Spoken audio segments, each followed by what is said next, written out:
오늘은 우상 숭배하는 일을 피하라라고 하는 제목으로 여러분과 함께 고린도전서 10장 1절에서 14절 말씀을 나누기를 원합니다. 바울이 고린도 교회 성도들이 질문을 했던 내용들에 답변을 하고 있다고 그랬죠. 그 답변 중에 오늘은 우상 숭배에 대한 일에 대해서 이제 답변을 하고 있는 것을 우리가 봅니다. 고린도 지방 자체가 성적으로 굉장히 타락한 장소였고, 또한 고린도 교회를 교회가 있었던 그 고린도 지방은 비너스를 주신으로 섬긴다고 그랬죠. 비너스라고 하는 신은 원래 탄생 자체가 굉장히 음란 가운데서 탄생했잖아요. 그 탄생 자체가 우라너스라고 하는 신의 그 생식기를 크로노스가 낫으로 자르면서 이 생식기가 바다에 떨어진 다음에 거품이 되는데 그 거품으로부터 생겨난 것이 비너스다, 이렇게 이제 신화를 가지고 있는 겁니다. 그렇기 때문에 이 비너스를 사랑의 여신 이렇게 표현하고 있는 거예요. 그런데 사랑의 여신이라고 하는 표현보다는 이제 성의 여신 이렇게 표현하는 것이 옳은 표현이죠. 그래서 성의 여신을 섬기고 또 미의 여신이라고 우리가 부르기도 하는데, 성의 여신, 미, 육체적인 아름다움 이런 것들을 추구하는 이런 사람들의 말초적인 이런 신경을 굉장히 자극하는 그런 여신이 바로 비너스라고 하는 우상이었던 거죠. 그래서 이 비너스를 섬기는 신전에는 성창들이 있어가지고 1000명 이상의 성창들이 낮에 음행을 해가고 밤에 이 사람들은 또한 이 창기가 되어서 창녀가 되어서 이제 밤에도 또한 음행을 하게 하고 이렇게 하는 그런 것이 바로 비너스 신전에 존재하고 있는 성창들의 모습이었던 겁니다. 그러니까 이 고린도가 얼마나 타락했는지 아시겠죠. 이 고린도가 이렇게 타락했었기 때문에 고린도 교회에 들어온 사람들도 역시 그러한 습성에 물들었던 사람들이란 말이죠. 우리가 신앙생활을 해봤으니까 다 알지만 예수 그리스도를 믿고 나서도 자기 습성을, 자기의 욕정을 날마다 쳐서 죽이지 않으면 그 습성을 버리지 못하고 그러한 습성을 계속 지속해서 갖게 되는 거잖아요. 뭐 예를 들어서 남을 험담하기를 좋아하는 사람, 이런 사람은 예수 믿고 나서도 오랫동안 그것을 버리지를 못한단 말이에요. 예수 믿는다고 그것이 자연스럽게 버려지는 것이 아니라 신앙이 매일의 분투라는 겁니다.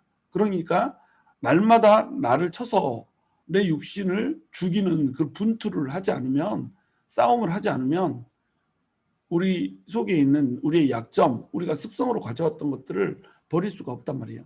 모든 사람들이 이러한 약점들을 가지고 있거든요. 어떤 사람은 뭐 음행의 약점, 어떤 사람은 도적질의 약점, 어떤 사람은 원망하고 불평하는 태도들, 어떤 사람은 또 혈기, 어떤 사람은 험담하는 것, 어떤 사람은 이간질하고 가르는 것, 이런 것들이 습성으로 배어 있던 사람들이 예수를 믿고 돌아온단 말이죠. 그러니까 교회가 사실은 죄인들이 모이는 집단인 거죠. 이 죄인들이 어떻게 돼야 돼요? 회개하고 돌이켜서 하나님의 형상을 닮아가는 자로 되어 가야 된단 말이죠. 근데 이 하나님을 향하여서 변화되어 가는 이러한 일들을 하나님의 성령님이 안에 계시기 때문에 자연스럽게 해주는 것이 아니라 자기 스스로 자기를 이것이 죄악이다라고 인정하고 이것을 미워하고 싫어하면서 완벽하게 제어를 하려고 하는 이런 투쟁을 지속적으로 해야지 이것을 끊을 수가 있다는 겁니다. 이걸 해도 안 끊어지거든요. 이게 죄라고 하는 것은 마치 끈적끈적한 그 거미줄 같이 우리를 붙잡고 놓아주질 않아요. 그러니까 죄로부터 벗어나기 위해서 우리는 지속적으로 우리 안에 있는 그 더러운 죄의 유혹을 끊어내야 된다는 겁니다. 근데 고린도 사람들이 가장 심각하게 가졌던 것들이 뭐냐면 우상숭배의 문화, 우상숭배의 그 향연을 즐기며 떠들고 웃고 또 그들과 함께 음행을 즐기고 이런 것들을 끊어낼 수가 없었던 거죠.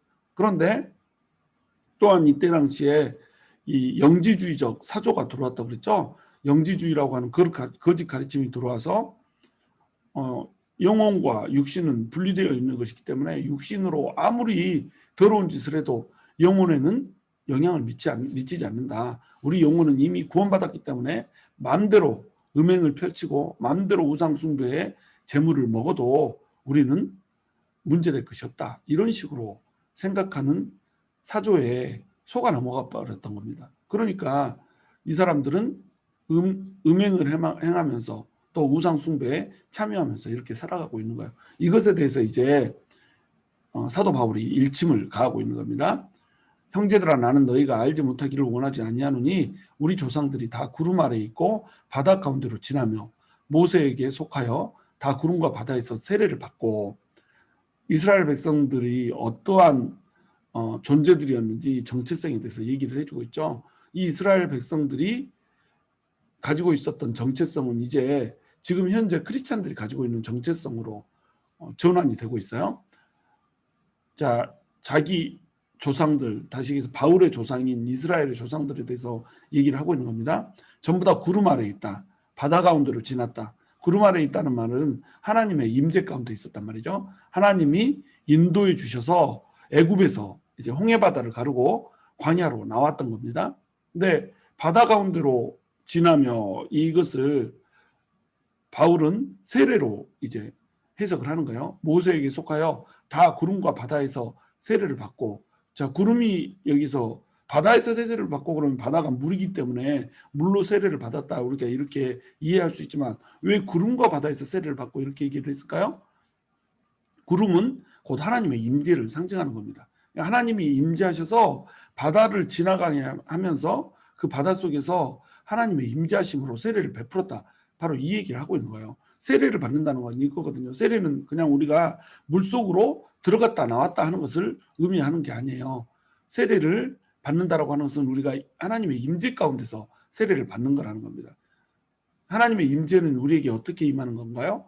이제 성령님의 내주로 우리에게 임하게 되는 거예요. 하나님이 임재하셔서 성령님이 우리 안에 살겠다라고 하고 내려와서 우리 심령 가운데 심겨진 자, 이것이 우리라는 거예요. 우리가 세례를 받는 것, 이것은 그냥 물속에 들어갔다 나왔다 하는 것이 아니라 하나님의 영이신 성령님이 우리의 심령 가운데 있다라고 하는 것을 모든 사람들 앞에 공표하고 고백하는 것, 이것이 세례란 말이죠. 이것을 사도 바울은 지금 홍해 바다를 건너고 나왔던 이스라엘 백성들에게 지금 적용을 시키고 있는 겁니다. 이스라엘 백성들이 이 홍해 바다를 가르고 나온 거, 이것이 세례라는 거죠. 그래서 홍해 바다를 가르고 나와서 어디로 들어가는 거죠? 시내산으로 들어갔잖아요. 시내산에서 뭘 받죠? 율법을 받죠. 율법은 하나님의 법이잖아요. 하나님의 법을 세워서 하나님의 통치심이 이스라엘 백성들에게 있게 하겠다 이거죠. 그러니까 하나님의 백성들이 이 세례를 받고 시내산에서 법을 받음으로써 하나님의 백성이 된 겁니다. 이것과 마찬가지로 우리도 예수 그리스도의 이 죽으심으로 우리가 연합하면서 세례를 받잖아요. 그러면 성령님이 우리 안에 내주하시고 또 하나님의 말씀이 우리의 법이 되어서 하나님의 법에 의해서 성령님이 그 영이 우리 안에 존재하는 그런 존재, 다시 얘기해서 하나님의 백성으로서의 존재가 우리는 됐다.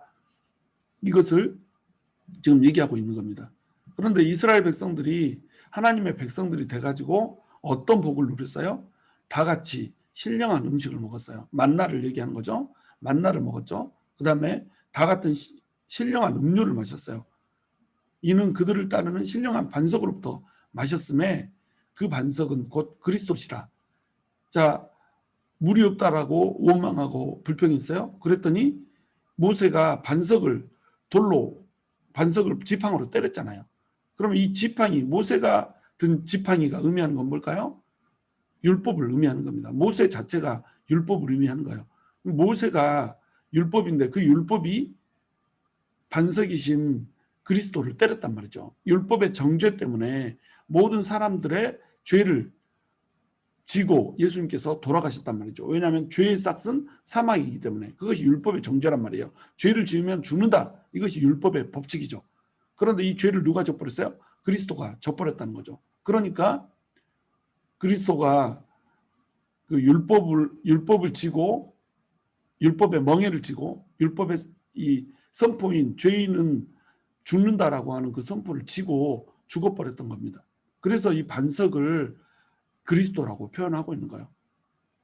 모세가 반석을 때려서 그 반석에서 물이 나온 것, 이것을 그리스도에 대한 모형으로 지금 바울이 풀고 있는 겁니다.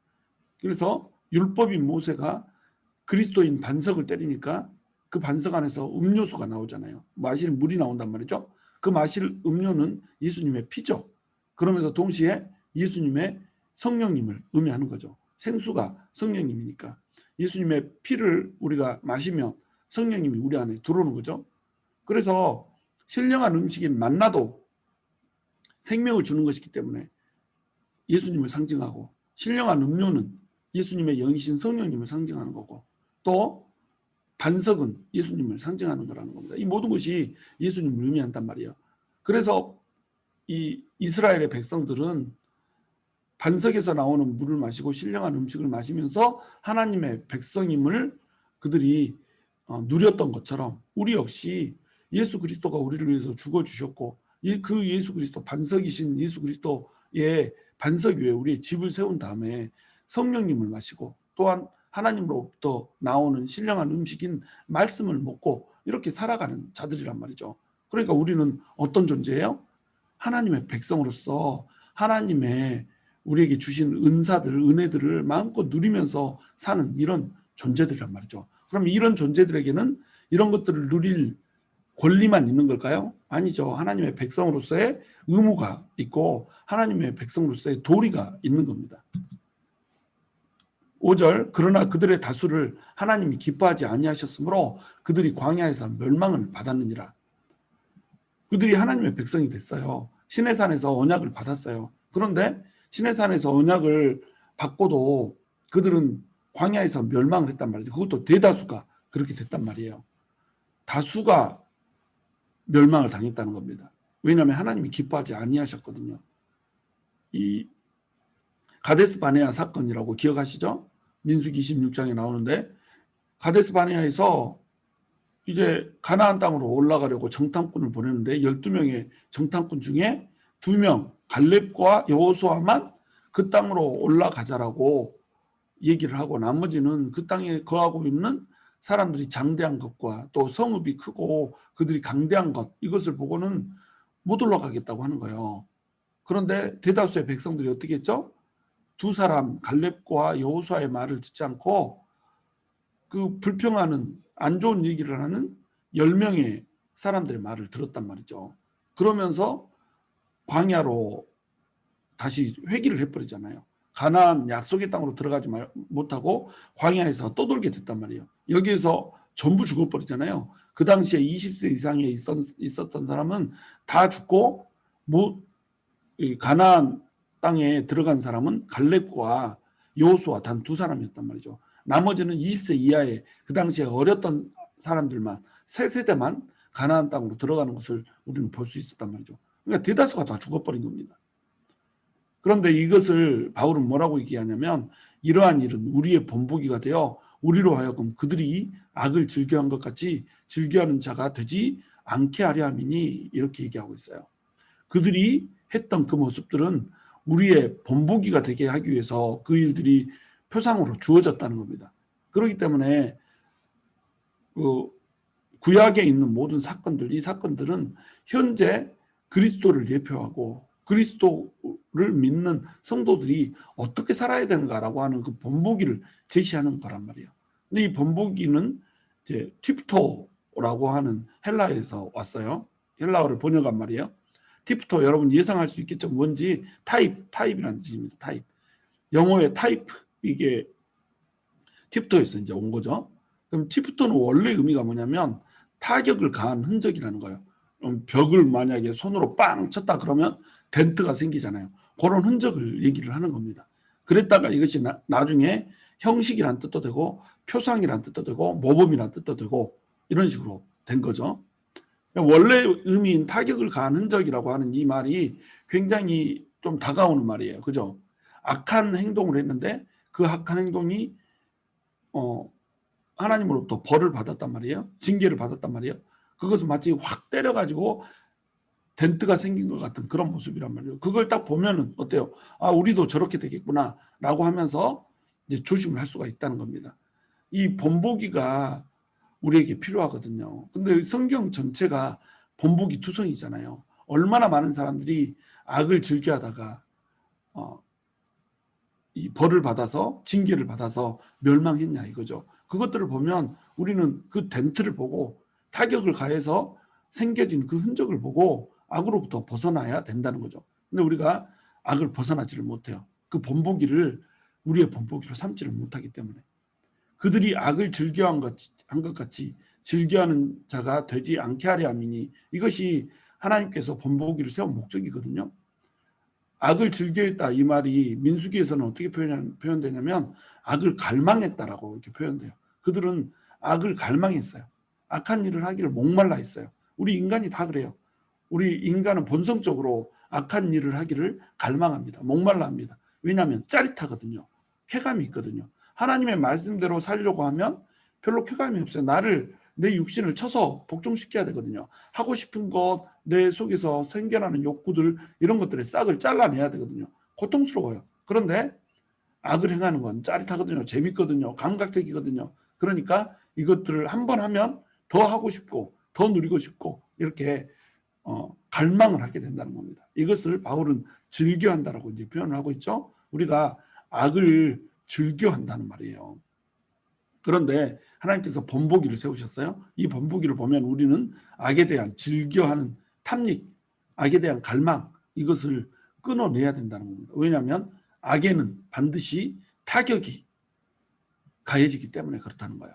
타격을 가한 흔적을 보면 이 타격을 생각하면서 악을 행하지 말라 이런 식으로 본보기를 줬다는 거죠. 7절 그들 가운데 어떤 사람들과 같이 너희는 우상 숭배하는 자가 되지 말라 기록된 바 백성이 앉아서 먹고 마시며 일어나서 뛰논 다음과 같으니라. 이제 구체적인 사례들을 얘기해 주고 있어요. 어떠한 악을 행했는지 어떻게 악을 갈망했는지 이런 것들을 이제 보여주고 있습니다.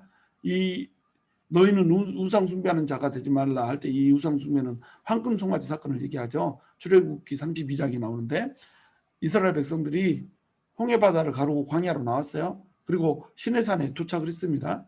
이제 하나님의 백성이 되게 하기 위해서 십계명이라고 하는 것을 하나님께서 두 돌판에 모세를 통하여서 새겨줬어요. 그리고 이 두 돌판을 가지고 내려오려고 하는 이 찰나에 우상 숭배를 하고 있는 겁니다. 이들은.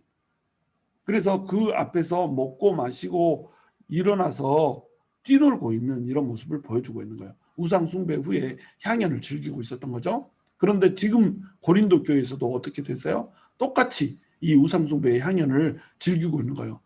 우상의 제단에서 비너스 신전에서 비너스를 황금 송아지 숭배하듯 숭배하면서 먹고 마시고 일어나서 뛰놀고 춤추고 이렇게 한단 말이죠. 뛰논다 이 말은 이제 어린아이가 뛰논다라고 하는 표현을 쓸 때 이 뛰논다라고 하는 표현을 쓰고 있거든요. 이 표현은 이제 춤추다 할 때도 이런 단어를 씁니다. 그러니까 일어나서 막 춤을 추는 거예요. 음악 틀어놓고 춤추고 아주 난리 나는 거죠. 이렇게 하면 어때요? 즐겁죠. 짜릿하죠. 이러니까 이런 짓을 하는 겁니다. 짜릿하다고 하나님을 잊어버리는 거죠. 8절 그들 중에 어떤 사람들이 음행하다가 하루에 23,000명이 죽어나니 우리는 그들과 같이 음행하지 말자. 이제 이 음행 사건은 바알볼 사건을 얘기하는 거죠. 바알볼 사건은 뭐냐면 이 이스라엘 백성들이 점점 가나안 땅으로 광야를 돌다가 가까워지고 있어요. 그랬더니 모압 왕 이 발락이 이것을 싫어했죠. 들어오는 것을 싫어했던 겁니다. 그래서 이것을 막고자 이 발람이라고 하는 제사장을 고용을 해요. 이 발람이라고 하는 제사장이 축복을 하려고 하는데 저주를 하려고 하는데 하나님이 계속 축복의 메시지를 줘버리잖아요. 발락이라고 하는 사람은 이스라엘 백성들을 저주해달라고 제사장을 고용을 했거든요. 근데 이 사람이 저주하려고 산으로 올라가서 말만 하려고 하면 축복의 메시지가 나와버리는 거예요. 그러니까 꾀를 하나 낸 겁니다.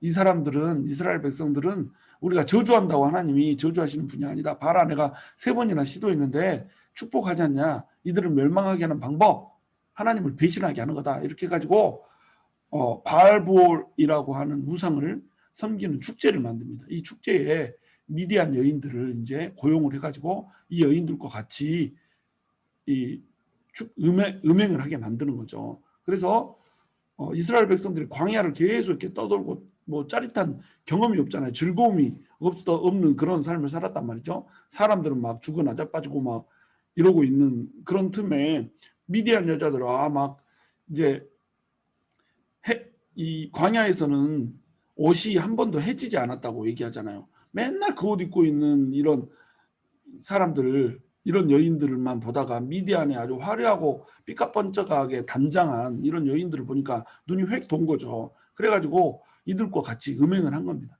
우상숭배 문화는 반드시 둘 중 하나로 가게 돼 있어요. 하나는 고행이고 하나는 쾌락입니다. 철저한 고행으로 가든지, 그래서 자기 몸을 이렇게 핍박하든지, 아니면 철저한 도덕적인 타락으로 빠지든지, 둘 중에 하나로 빠지게 돼 있거든요. 그래서 이 자유가 없게 되든지 너무 자유를 누리든지 이렇게 된단 말이에요. 그러니까 이 비너스를 섬기는 사람들도 어땠어요? 비너스는 성의 여신이잖아요. 바알볼 사건 때 미디안 여인들하고 음행을 하면서 막 음란하게 놀던 거하고, 비너스의 신전 앞에서 창기들하고 막 놀던 거하고, 이거 똑같이 이런 짓을 하면서 살고 있는 겁니다. 정확히 비슷하게 이렇게 펼쳐지고 있죠. 예나 지금이나 똑같이 우상 숭배하는 문화는 이런 도덕적인 타락을 낳는다는 거예요. 그런데 이렇게 하다가 몇 명이 죽었어요? 하루에만 2만 3천 명이 죽었다는 겁니다. 민수기 25장에 보면 2만 4천 명이 죽었다고 그러죠. 그래서 2만 4천 명이 죽었는데 왜 여기서는 2만 3천 명이냐, 이런 식으로 따지는 사람도 있고 막 이래요.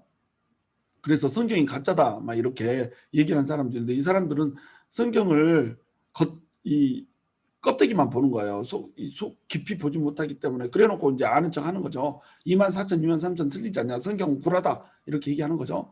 그런데 2만 4천은 요 사건들이 일어난 전후 전체를 통틀어서 얘기한 거고, 2만 3천 명은 하루 만에 죽은 것, 이것을 얘기를 하는 거예요. 그래서 성경은 틀리지 않고 하루 만에 2만 3천 명이 죽은 이런 경험들을 이들은 해야만 했던 겁니다. 왜? 음행 때문에. 음행은 왜 했어요? 우상숭배 때문에. 우상숭배는 반드시 음행을 야기시키고, 이 음행이라고 하는 도덕적 타락 때문에, 또 그것을 야기시킨 우상숭배 때문에 2만 3천 명이 죽었듯이 너네도 멸망한다. 그런 짓 하지 마라. 지금 이렇게 얘기하고 있죠. 또 9절에 보시면 그들 가운데 어떤 사람들이 주를 시험하다가 뱀에게 멸망하였나니 우리는 그들과 같이 시험하지 말자. 이거 이제 불뱀 사건을 얘기하는 것 같아요. 그죠? 뱀에게 멸망하였다고 그러죠. 원망하고 불평했어요. 그들에게 주어진 것들을 좋아하지 않았어요. 하나님께서 은혜로 베푸셔서 광야에서 만나 내려주시고 메추라기 주시고, 또 광야를 떠돌게 하면서도 이 옷과 신발이 전혀 해지지 않는 그런 은혜를 줬어요. 바람 기둥으로 불 기둥으로 구름 기둥으로 불 기둥으로 늘 인도해 줬어요. 이렇게 인도를 해줬음에도 불구하고 그들은 원망하고 불평하는 걸로 꽉 차 있었단 말이죠. 이것을 하나님은 주를 시험했다라고 얘기를 하고 있는 겁니다. 주를 시험한다라고 하는 것은 뭐냐면 감사한 줄 모르는 거예요. 하나님이 주신 것에 대해서 감사한 줄 모르고 계속 악을 행하는 겁니다. 이것이 주에 대한 도전인 거죠. 내가 얼마만큼 악을 행해야지 하나님이 성질 내는가 보자, 이러고 있는 거라는 거죠. 주를 시험하다가 하나님께서 그래 그러면은 너네끼리 한번 잘해봐라 하고 보호막을 딱 걷어버리니까 광야에 있던 그 불뱀들에게 물려버리잖아요. 그래서 그 독에서 다 죽게 되고, 나중에 모세가 이들 살려달라고 기도하니까 노뱀 세워가지고 노뱀으로 살려주는 그런 일들을 지금 이들은 저질렀던 거죠. 이런 것처럼 지금 고린도에 있는 성도들도 주를 시험하고 있다는 거예요.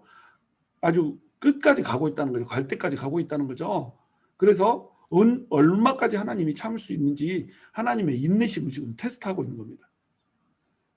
10절, 그들 가운데 어떤 사람들이 원망하다가 멸망시키는 자에게 멸망하였나니 너희는 그들과 같이 원망하지 말라. 이 사건은 이제 민수기 16장에 나오는 고라의 반역 사건을 얘기하고 있어요. 자, 아론과 또 이 모세가 지도권을 가지고 있었잖아요. 그런데 고라도 이 레위의 자손이잖아요. 고라는 같은 레위의 자손인데 아론과 모세만 지도권을 가지고 있는 것이 불만스러웠어요. 그래서 그 권위에 도전을 하잖아요. 하나님이 세워주신 권위에 도전을 하다가 땅이 갈라져 가지고 이 사람들을 전부 다 삼켜버렸어요. 고라의 가족들을 전부 다, 그리고 고라의 소유까지 전부 다 땅에다가 그냥 집어넣어버리죠. 땅을 가르고 지진을 일으켜서 이 사람들을 빠뜨린 다음에 땅을 확 다물어 버리잖아요. 이런 엄청난 사건이 발생을 하죠. 그러니까 백성들이 이제 다시 모세와 아론을 원망하는 겁니다. 너네가 하나님의 백성을 죽였도다 막 이러면서 원망하는 거예요. 이거 하나님이 하신 건데 모세와 아론에게 원망을 하는 거면 이거 하나님 원망하는 거하고 똑같은 거잖아요. 그러니까 하나님께서 연병을, 그러니까 전염병을 돌게 만들어 버린 거예요. 그래서 그날 전염병으로 인해서 14,700명이 전부 죽어버리고 사망을 해버린 사건이 일어났던 겁니다. 자, 원망하고 불평하다가 멸망시키는 자, 다시 얘기해서 하나님이 보내시는 멸망의 천사에게 의해서 전부 다 죽어버리는 사건이 발생했다는 거죠. 그러니까 원망하지 말고 불평하지 말라는 거죠. 하나님을 원망하면서 하나님이 은혜를 주셨는데, 하나님이 그리스도 보내주셔서 그리스도의 몸을 쪼개기까지 하셨는데 어떻게 너네가 원망할 수 있느냐. 원망하지 말라. 원망하면 이들처럼 14,700명의 한 명이 될 수 있다. 이렇게 지금 얘기를 하고 있는 겁니다. 11절, 그들에게 일어난 이런 일은 본보기가 되고 또한 말세를 만난 우리를 깨우치기 위하여 기록되었느니라. 그런즉 선줄로 생각하는 자는 넘어질까 조심하라. 지금 우리가 살고 있는 시대는 말세예요. 예수님이 오셔서 이제 다시 올 것이다. 예수님께서 다시 오실 것이다 라고 말씀을 해주시는 이 시점까지 우리는 마지막 시대를 살고 있어요. 이 말세는 추수의 시대예요.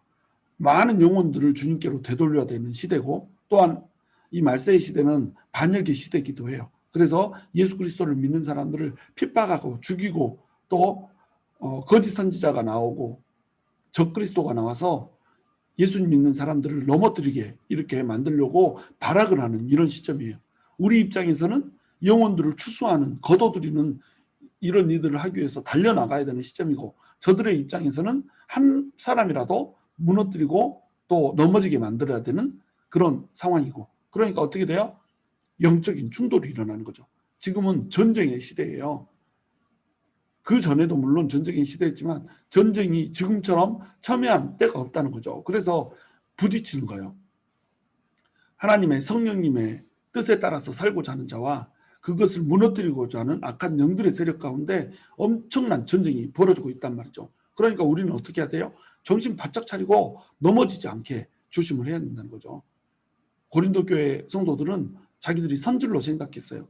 자기들이 가지고 있는 복음에 대한 지식, 그리고 세상에 대한 지식, 그리고 자기들 스스로 자기들이 경건하다고 생각하는 자기 자신만의 경건과 거룩, 이것으로 인해서 그들은 서 있다라고 생각했어요. 우리는 괜찮아 이렇게 생각했어요. 그리고 또한 영지주의적 그런 가르침에 의해서 우리는 구원을 받은 자고, 우리는 하나님의 그 아들이신 예수 그리스도의 피로 거룩해져 있는 자이기 때문에, 경건한 자이기 때문에 육신의 죄악이 도무지 우리한테 어떠한 영향력도 미칠 수 없다라고 생각해서 마음껏 방탕하면서 이렇게 살았단 말이죠. 그들 스스로 선줄로 생각했어요.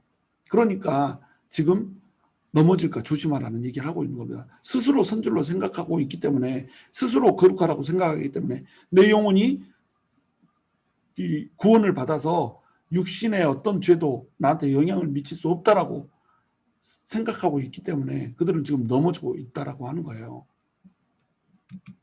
13절, 사람이 감당할 시험 받기는 너희가 당한 것이 없나니 오직 하나님은 미쁘사 너희가 감당하지 못할 시험 당함을 허락하지 아니하시고 시험 당할 즈음에 또한 피할 길을 내사 너희로 능히 감당하게 하시느니라. 자, 여기서 이 시험이라고 하는 것은 뭐겠어요? 시험에는 크게 두 가지 종류가 있습니다. 하나는 마귀가 주는 시험이고 하나는 하나님이 주시는 시험이에요. 하나님이 주시는 시험을 테스트라고 불러요. 이 테스트라고 하는 시험은 어떤 거냐면, 시험을 통과하고 나면 축복이 예정되어 있는 이런 시험이죠. 그런데 마귀가 주는 시험은 두 가지로 나뉘어요. 하나는 템테이션이고 하나는 트라이얼입니다. 템테이션은 뭐냐면 유혹이에요. 우리가 넘어지게 만드는 유혹이죠. 트라이얼은 뭐냐면 시련이에요. 우리에게 고통을 주고 아픔을 줘서 하나님으로부터 멀리 떠나가게 만드는 이것이 시련이죠. 그래서 템테이션, 유혹과 시련이라고 하는 것을 마귀가 우리한테 줘요. 여기서 이제 시험은 마귀가 주는 시험이죠. 이 마귀가 주는 시험은 유혹이 있고 트라이얼이 있다고 그랬죠. 그러니까 우리가 이 시험을 생각할 때 보통은 트라이얼로 생각을 해요. 그래서 감당할 시험 말고는 우리한테 당한 것이 없다 이렇게 얘기해서 하나님이 아무리 힘들어도 너희가 이 시험을 통과할 수 있게 이렇게 감당할 시험만 주시고 또 시험 당할 즈음에 피할 길도 내어주셔서 능히 감당할 수 있게 해준다. 트라이얼의 개념으로만 생각한단 말이에요. 그런데 문맥상 봐보세요. 지금 이스라엘 백성들이 음행했던 것처럼 고린도 교인들도 음행하고 있잖아요. 유혹당하고 있는 겁니다. 이 말씀은 오히려 트라이얼보다는 제가 보기에는 템테이션 쪽에 가깝게 가 있어요. 그래서 너네가 감당할 시험 밖에는 너네가 템테이션을 받는데 유혹을 받는데 이 유혹은 너네가 이길 수 있다는 거예요. 하나님을 붙들면 하나님의 이 성령님을 붙들고 하나님의 말씀을 붙들고 이기려고 하면 이 템테이션을 얼마든지 이길 수 있다는 겁니다. 그런데 그들이 이겨내지를 못한단 말이죠. 감당하지 못할 시험 당함을 허락하지 않으세요. 감당하지 못할 그 유혹 이상의 유혹을 주시지 않으세요. 그런데 사람이 악을 행하기를 즐거워해요. 악을 갈망해요. 그러니까 넘어질 뿐이라는 겁니다. 그래서 사람이 하나님이 시험에서 넘어지는 것이 아니라 사람이 자기 정욕 때문에 넘어진다라고 이렇게 얘기하잖아요. 하나님께서 시험 당함을 감당하지 못하도록 허락하지 않으신단 말이에요. 시험이 있는 것, 그것은 템테이션이 됐건 트라이얼이 됐건 하나님이 허락하시니까 일어나는 거거든요. 악한 마귀의 세력이 아무렇게나 막 대놓고 할 수는 없어요. 하나님이 허락하시지 않으면 이것도 할 수 없어요. 그런데 하나님이 이 시험이라고 하는 걸 허락하시죠. 이것들을 통과하고 이것들을 뚫고 하나님을 신뢰하는 이런 사람으로 또 하나님께 신실한 이런 사람으로 나오기를 하나님이 원하시기 때문에 그렇다는 거죠. 그런데 이 감당할 시험 밖에는 주지를 않는 이 시험을 그들이 이겨내지를 못하는 겁니다. 템테이션도 트라이얼도 이겨내지를 못하는 거예요. 왜냐하면 능력이 안 돼서가 아니에요. 이거는 원하지 않아서 그렇다는 겁니다.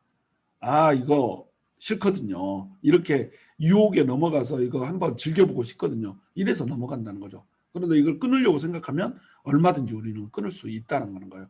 우리가 감당하고 있는 트라이얼도 마찬가지예요. 트라이얼도 우리가 얼마든지 감당할 수 있어요. 근데 우리가 그것을 감당하기보다는 오히려 하나님을 원망하고 불평하는 자리에 서게 돼버린다는 겁니다. 그러니까 우리는 트라이얼 가운데 하나님을 원망하고 또 불평하면 안 돼요. 또 템테이션 가운데 우리가 쾌락을 즐겨하고 갈망하기 위해서 이것에 넘어지면 안 된다는 거죠. 둘 다 우리는 이길 수 있다는 겁니다. 그런데 사람이 원하여서 악을 갈망하기 때문에 이것을 이겨내지 못한다고 하는 거죠. 하나님을 의지하면 하나님께서는 피할 길도 주시고 감당할 수 있는 능력도 주시기 때문에 우리는 시험을 이길 수 있는 겁니다. 템테이션도 트라이얼도 다 이길 수 있는 거예요. 14절 그런즉 내 사랑하는 자들아 우상 숭배하는 일을 피하라. 여기 봐보세요. 우상 숭배를 피하라 이렇게 얘기하지 않고 우상 숭배하는 일을 피하라 이 말이 이렇게 말했죠. 이 말은 뭐예요? 우상 숭배하는 일, 다시 해서 우상 숭배의 그 추경까지 향연까지 전부 다 피하라는 겁니다. 우상 숭배뿐만 아니라 우상 숭배의 가능성이 있는 일 그 자체를 피하라는 거예요. 이때 이 피하라 이 말은 퓨게테라고 하는 헬라어예요. 퓨게테 여기는 이 말은 여러분 레퓨지 이 말 들어보셨죠? 레퓨지가 무슨 뜻이죠? 피난처 이런 뜻이잖아요. 퓨즈가 FUG가 들어가면 전부 도망가다는 뜻입니다. 그래서 퓨저티브 이러면 도망자, 이 도망자라고 하는 영화가 있었는데 이 원래 영화는 퓨저티브죠. 퓨저티브 하면 도망자라는 뜻이에요. 그러니까 FUG, 퓨게테 이 말은 원래 도망한다는 뜻입니다. 우상 숭배하는 일로부터 도망하라는 거죠. 너희에게 유혹의 손길로 너희를 잡아먹으려고 손톱을 쫙 펼치고 이렇게 온다는 거예요. 그러니까 어떻게 해야 돼요? 도망해야 된다는 거예요. 거길로부터 도망쳐야 된다는 거죠. 이 도망친 일을 잘한 사람이 누구예요? 바로 요셉이잖아요. 이게 보디발의 아내가 막 어깨 한쪽 내리고 화장 진하게 하고 눈 깜빡깜빡하면서 오니까 어떻게 요셉이 그냥 겉옷을 잡으니까 겉옷 벗어놓고 도망가 버리잖아요. 이렇게 하는 거라는 겁니다. 그 자리를 피하라는 거예요. 우상 숭배하는 일, 우상 숭배와 비슷한 일, 우리를 유혹하는 일, 우리를 쾌활하게 빠지게 하는 일, 우리를 정욕을 만족시키게 하는 일, 이런 일로부터 도망치라는 거예요. 그것은 덫이라는 거예요. 그것은 마귀의 마수라는 거예요. 그러니까 우리가 도망쳐야 된다는 겁니다. 바울은 지금 고린도 교인들에게 내 사랑하는 자들아 이렇게 얘기하면서 우상 숭배하는 일을 피하라고, 그걸로부터 도망하라고, 그 비슷한 일로부터로도 도망하라고 지금 이렇게 얘기를 해주고 있는 겁니다. 여러분, 우리 역시 이 말씀을 따라야 되는 거예요. 우리도 끊임없이 마귀가 주는 트라이얼과 또 마귀가 주는 템테이션에 빠져서 살고 있어요. 하나님 말고 다른 곳으로부터 어떤 즐거움을 찾는 이런 것이 전부 마귀의 템테이션이에요. 마귀의 시험이에요. 이 시험을 우리가 이기지 못하고 그 마귀가 주고자 하는 템테이션, 다시 얘기해서 그 쾌락에 빠져버리고 즐거움에 빠져버리고 하나님 아닌 다른 것을 더 사랑해버리게 되면 이것은 그 마귀의 손아귀 안에 들어가게 되는 거라는 겁니다. 그래서 우리는 멸망의 길로 갈 수도 있다라고 하는 거예요. 하나님의 백성인데 전혀 하나님의 백성인 것처럼 살지 못하고 하나님의 백성으로서 누릴 수 있는 그 신령한 것들을 누리지 못하면서 이렇게 사는 자리에 섣버릴 수도 있다는 겁니다. 그러므로 사랑하는 여러분, 바울이 권했던 것처럼 저도 권합니다. 우상 숭배하는 일을 피하십시오. 하나님을 사랑하는 것보다 더 사랑하는 그 어떤 것도 만들지 마십시오. 하나님을 경외하며 즐거워하며 기뻐하는 그 일보다 더 즐거워하고 기뻐하는 일을 만들지 마십시오. 끊어내십시오. 그것은 여러분을 멸망으로 이끄는 마귀의 촉수입니다. 저와 여러분이 우상 숭배하는 일을 피하고 하나님만을 사랑하게 되는 놀라운 역사가 있을 수 있도록 하여 주시기를 주님의 이름으로 축원합니다. 그러시면 주님께 기도하면서 나갈 수 있도록